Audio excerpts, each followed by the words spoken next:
Intimate Issues with Dr.O. Today we're talking about sexual abuse and domestic violence and how it's affecting our society. So today I just want you to hear the real story from the real person and take her through her life and how she's able to come out of it, what she believes, and how she's going to continue to live the rest of her life. So come with me as we talk to Sade. Okay, so after the rape, now, what next? The first day in school, I met this young man, this young handsome man. So one of my lecturers introduced him to me as my class rep, and from there we got talking. So I discovered we stayed in the same area in school. We studied in the same course, in the same class, the same level. So that was how we became friends. It's like some weeks after, I was like, can we date? Can we go out on a date? I like you. I like the kind of a person you are. I said, well, that's not a bad idea. I was not a wayward type, and I was not a bad type. Just the innocent snake. And when he proposed, I was like, okay, just give me some time to think about it. You know, he's my friend, and I like him to some extent. I like him, and coupled with the fact that he was brilliant, he helped me with some of my assignments. Excuse me, let me just cut you. That kind of show that you're a good person. Trust, because now this is the talk easily. You trust easily. That's what I was about to. So, what boundary did you actually set? Because being violated, trust is the first thing they take away from you. Yeah. So how do you regain that so quickly? You know, being in the student environment, meaning a lot of people, a new life, changing environment, and I was on my own, living alone. You had to. No parent to tell me, oh, stop that, pick that, can go out at will, come back at will, and stuff like that. So I feel free. So the freedom let down your guard. Free, yeah. So the freedom actually made me relax. Found myself trusting another person, and that was another story in that. What happened? I met this guy, he was my rep, my class rep, and we stayed in the same area, like some houses, some mine. So we started as friends, you know, we studied the same course, we are in the same class. We go to school together, come back together. There are times he comes to my place, I'll cook, we eat together. So that was how we started until he asked me out.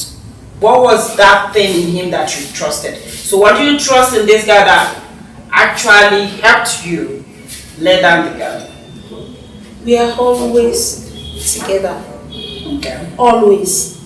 And he's on the brilliant side. Okay. So anything we are taught in class and I don't understand, I'll call him up. So you thought you needed a friend? I needed a friend.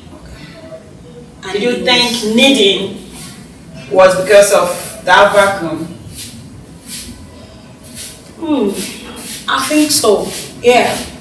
Because, you know, there was a time I was violated, I felt rejected. And you see somebody that really likes you, that and you really think, okay, likes this is probably different. So that was I can trust this one. That was it. That was it. That was it. And we started and we wanted us to start dating. And I was like, oh, school, I'm in college. Feel old.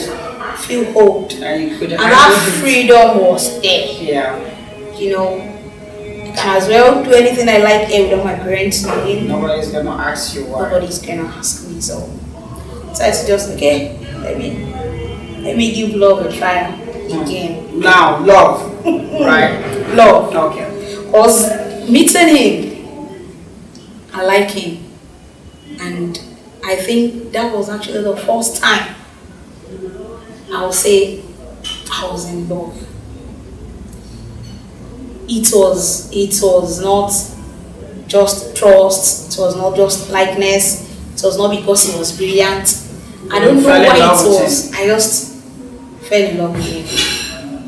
I fell in love with him, and I can say that was the first real love I would actually have. So it started like that, and it was smooth until one day he came to my place to call me for pass. I was already dressed up. Then I was keeping low cut. So I was trying to apply cream and some other things I used for my hair. Then all of a sudden he was at my back. I was like, what do you want? He said, looking at you from behind and stuff like that. Who was your boyfriend at that time? You were dating? Actually, he proposed. I have not even said yes. Proposed to date or to marry? To date. Okay. To date. And you haven't said? I haven't said yes. I just told him to give me some time. Though I like him so much. But I just have to play hard to get. Play hard to get. Okay. I was like, if I should say yes quickly, I don't want to appear cheap. Okay. And at the same time, I don't want to be too difficult to deal with. So I just told him to give me some time. Then before I can say Jack, I was already on the bed and he had his way. Now this time around, He had this way. yeah, Did you feel violated again, or you just thought? But it wasn't even your boyfriend at that time. It was just a friend. You were not dating. yes. So what did you feel? What I felt. He had his way. You just said it casually. So I don't. What did you feel? Or how did you take that? I felt violated, but I was not too hard on myself. I didn't actually think because you liked him too much about it because I liked him. So on a normal day, if something like that should happen, I'm out of that friendship. Okay. But even though I didn't like what happened, still I didn't want to lose it. But did you tell him? I told him. You didn't like what? I told him. And what was his reaction? He was just begging me. Okay. He was like, couldn't control himself, looking at me, staying in front of the mirror and stuff like that. So I just told him to go, and I stopped talking to him for like some weeks, and he kept begging until I forgave him. That was how we started dating. Okay. So after then, I told him, he said I was taking too long to tell him yes. So you had to take action. I told you have to do what you did to get me. Do you think that's the best way? He said no. I was sorry. He just had to. It was his feelings. So I decided to just forgive him after much begging, and we continued. I told him it's okay. He said he's still interested, that he doesn't want to lose me and stuff like that. So I told him yes, no problem, we can start from somewhere, we can start all over again. And that was how we started dating. Okay, so how was the relationship? How did that go? It was, it was more of study. Study? Yeah, we most times we study together. Okay. So he's always there. Okay. He's always around me. Okay. We stay in the same area, we attend lecture in the same place, we study the same course. Was that the reason you just let it go? Because you just thought, I like this person. You faced. I really, really liked him. Okay. So that was why I just let it go, and I found it so easy to forgive him after everything that happened. So we continued, and like some months after, like 2-3 months after, there was a lady just called me and said, Sade. I said, yes. I said, I think you're pregnant. I said, no, I can't be pregnant. How? Then I told him, I said, I've been menstruating. And it has been regular. So how can I get pregnant just like that? Then I started feeling somehow nauseous. But normally if I have malaria, I feel that like that. So I told him, I said, it's just malaria. I discarded it. So were you pregnant? Yes. Okay, now you're pregnant. Yeah. So what? When I discovered, I fainted. And after waking up, I was just crying. Because how on earth will I go back home and tell my parents I'm pregnant? It's somehow. It was tough. I wanted to just bring it out, kick it out, cry it out, but it was not possible. So I decided to go for a scan. On doing that, it was confirmed to be 3 months plus, and I did not even know I was pregnant. So I went back home, told my mom told my dad, and it was not funny, being the second girl. My elder sister was doing very fine, so I was like a bad apple in the family. So it was not nice, it was not funny. But with the help of people, they begged on my behalf. So my parents accepted me, and I went back to school. When I went home to tell them, they invited his parents. So it was only his mom that came. His dad was not there. His mom came and they talked and they settled everything. So my dad was like, after giving birth, they have to do the necessary things, so I will not end up being a single. So I went back to school. Getting to school, he was not the old person I knew. He had changed. He used to be my friend. We used to talk a lot, play a lot. But after the pregnancy, he was someone else. He would shout at me at the slightest provocation and talk to me anyhow, order me around, threaten me, blame me for everything. Though when we discovered I was pregnant, he told me to abort. And I said I will not kill. I said he don't want it to disturb my education and don't want it to disturb me. But I told him, see, we don't want people to know about this. We don't want people to know you're responsible. I am ready to bear this all alone. I'm ready to be responsible. I'll bear the responsibilities myself. So he said then it's none of his business. Since I'm not ready to abort, he's not ready to be a father. So I am the only one that wants the baby. Then he will say, Iwolomo. And I just decided to a part of me was sad, was worried, was down. But at the same time, a part of me feel blessed. For me to carry a life inside me, I was kind of happy. Though it was the wrong time, but I was ready to face it.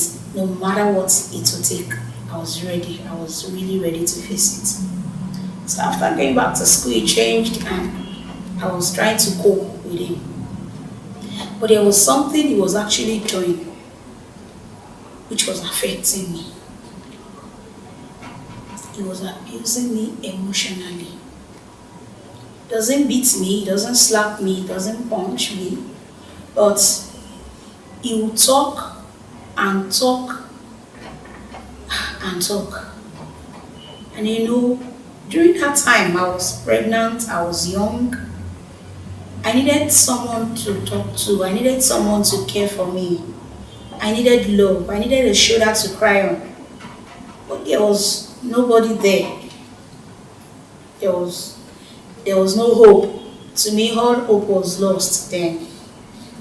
But I knew one way or the other, I just had to survive. So I continued, studying an engineering course with a pregnancy. It was tough. There are times I will have to go for practicals, I will have to go to the lab, I have to go to the field. But I was striving. I just had to survive then.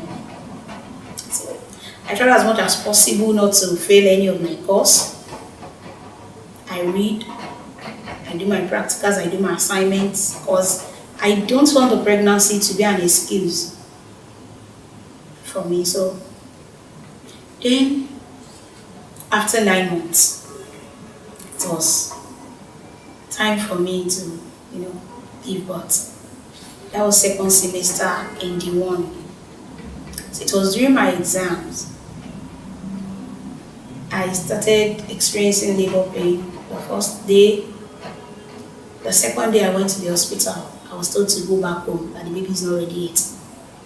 The third day, then the fourth day, I was still experiencing labor pains.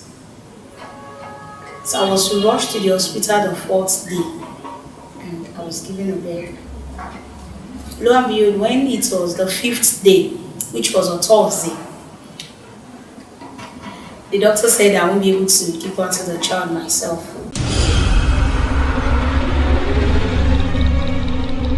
This is the intimate issues with Dr.O.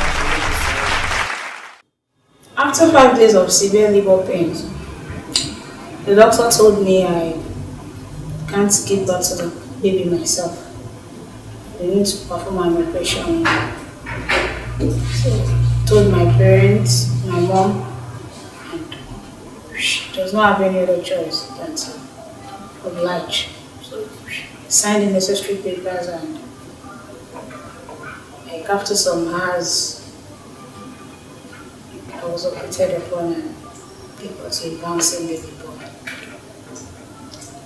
And after that, life changed.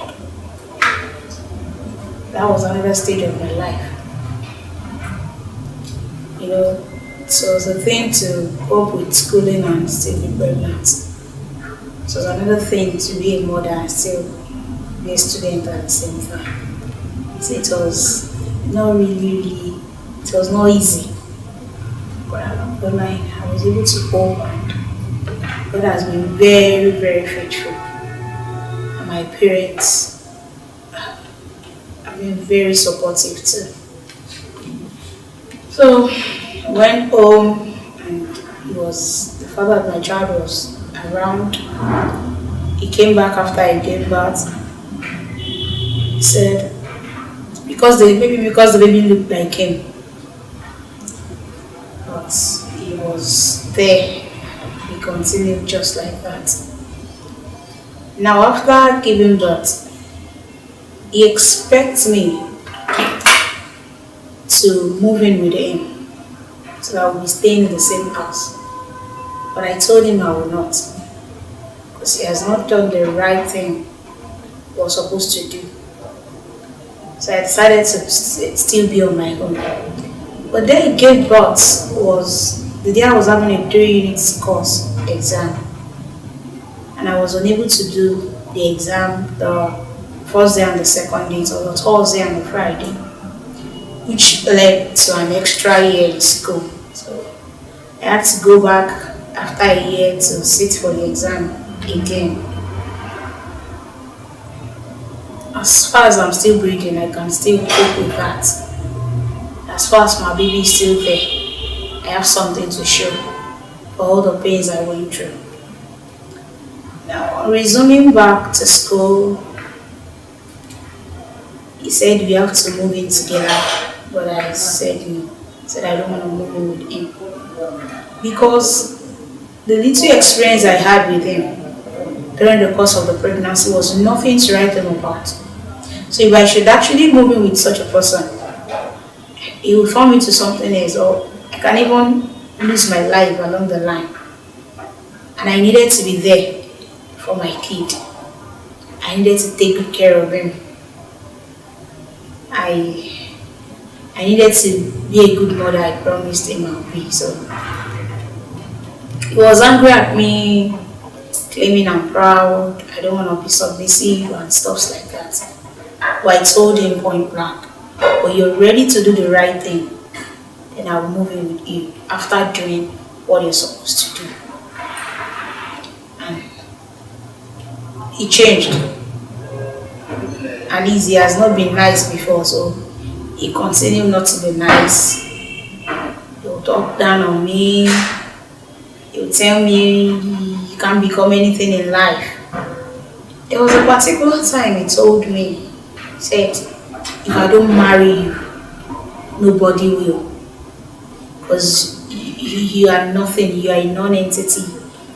You are a second-hand product. I said, what? He said, yes. He said it in Yoruba. He said, Mo ti sọ ẹ́ dolójú èso kan. You can never enjoy your marriage, even if you don't marry me. But I told him, I said, with God, I believe all things are possible. I believe I will succeed and I will live my life to the fullest, as far as God is still there. So he said a lot of things. He maltreated me. There are times we have misunderstanding. He will seize my food stuff. If he's supposed to give me money, he will not give me. If we're in class together and the baby is disturbing me, that time was a very tough time for me. But with God, I was able to go.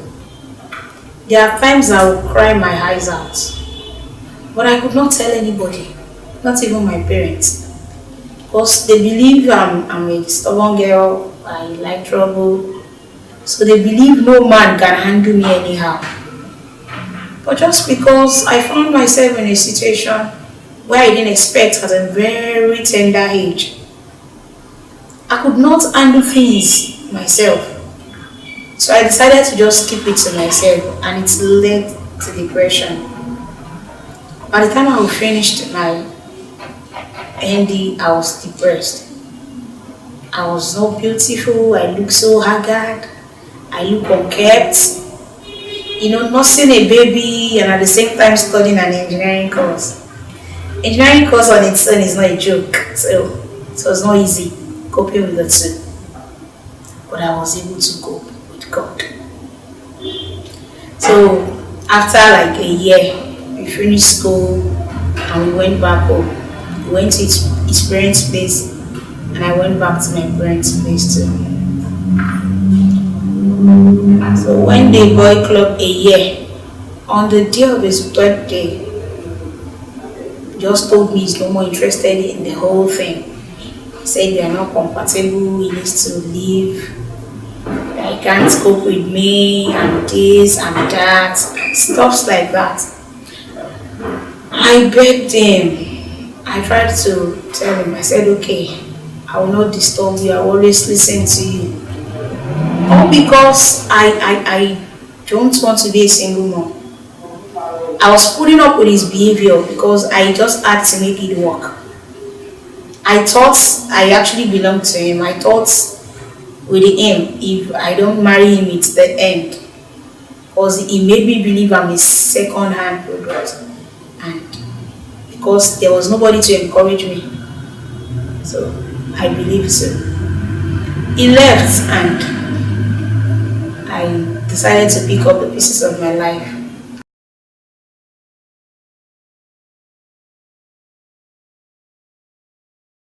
Thank you for watching. See you next time. My name is Dr.O and this is the Intimate Issues with Dr. Olubusola. Give me one more chance. Know that I have done you wrong.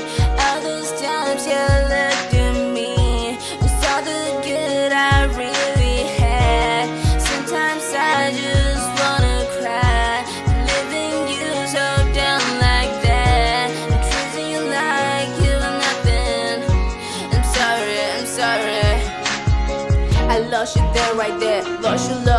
touched your heart. Felt like the world was ending right in front of me. Never till I could enter this kind of trauma with this empty void right in my heart. You love me so much, but I let you down. Now I feel the irony, cause you held me up.